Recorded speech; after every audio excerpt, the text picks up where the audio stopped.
সেদিন তিনি ছিলেন তৃণমূলের সেকেন্ড ইন কমান্ড, বাংলার যুবরাজ বলা হতো তাকে। আজ তিনি কেবলই সাংসদ। দল ভাঙার পিছনে যাকে সবচেয়ে বেশি দায়ী করা হয়েছে তিনি সেই ব্যক্তি, তিনি অভিষেক বন্দ্যোপাধ্যায়। 21শে জুলাইয়ের মঞ্চ থেকে অভিষেক বন্দ্যোপাধ্যায়ের আক্রমণের ঝাঁজ কিন্তু তাও কমেনি। আপনাদের মনে থাকবে, সোনারপুরে গিয়ে অভিষেক বন্দ্যোপাধ্যায়কে ডিম খেতে হয়েছিল, জনরোষ আছড়ে পড়েছিল তার উপরে। তারপর অভিষেকের এই প্রথম সদর্পে আত্মপ্রকাশ 21শে জুলাইয়ের মঞ্চ। সেই মঞ্চ থেকেই তিনি টার্গেট বেঁধে দিলেন। শুধু বিজেপি নয়, অভিষেক চিহ্নিত করলেন আরো শত্রুপক্ষ, আরো বেশ কয়েকটি প্রতিপক্ষকে।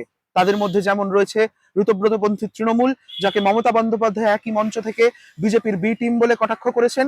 অন্যদিকে রয়েছে দিল্লির এনসিপিআই, কাকলি ঘোষ দস্তিদার, সুদীপ বন্দ্যোপাধ্যায়ের নেতৃত্বাধীন তৃণমূল কংগ্রেস। অভিষেক বন্দ্যোপাধ্যায় একটা জিনিস স্পষ্ট করে দিয়েছেন, তৃণমূল কংগ্রেসের আসল শক্তি, আসল জনভিত্তি মমতা বন্দ্যোপাধ্যায়ের মুখ দেখেই। মমতাই তৃণমূল কংগ্রেসের শিকড়, মমতাই তৃণমূল কংগ্রেসের আত্মা। যারা দল ছেড়ে চলে গিয়েছেন তাদের ফেরানোর প্রয়োজন এ কারণেই নেই, তার কারণ মাকে ত্যাগ করেছেন তারা। হ্যাঁ, উনি বলেছেন, মাকে যারা ত্যাগ করেন সৃষ্টিকর্তা তাদের ক্ষমা করে না। কার্যত ঋতব্রত সুদীপদেরই নিশানা করেছেন অভিষেক বন্দ্যোপাধ্যায়। আর মা তৃণমূল সুপ্রিমো মমতা বন্দ্যোপাধ্যায়।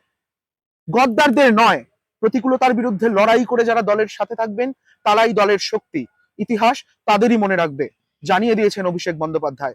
নিশ্চয়ই, নিঃসন্দেহে অক্সিজেন বাড়ানোর চেষ্টা দলের মধ্যে, দলের এই দুঃসময়ে যখন দল ধীরে ধীরে ফিকে হচ্ছে, জনভিত্তি কমছে, তখন হয়তো 21শে জুলাইয়ে ক্যাথিড্রাল রোডের ভিড় অভিষেক বন্দ্যোপাধ্যায়কে কিছুটা অক্সিজেন দিয়েছে।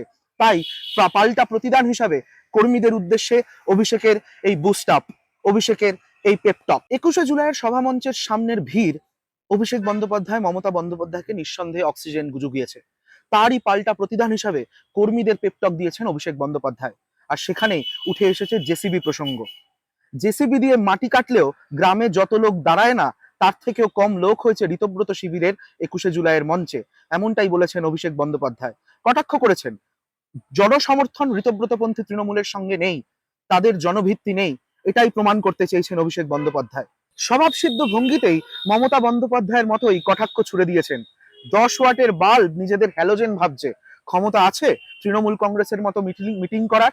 ক্ষমতা আছে ক্যাথিড্রাল রোডের এইটুকু জায়গাও ভরিয়ে দেওয়ার? অভিষেক বন্দ্যোপাধ্যায়ের প্রশ্ন। নিঃসন্দেহে অভিষেক বন্দ্যোপাধ্যায় আজকে ছিলেন কনফিডেন্ট। তার একটাই কারণ, তিনিও হয়তো ভাবেননি ক্যাথিড্রাল রোডের জনসমুদ্র আজকে তাদেরকে এতটা অক্সিজেন যোগাবে।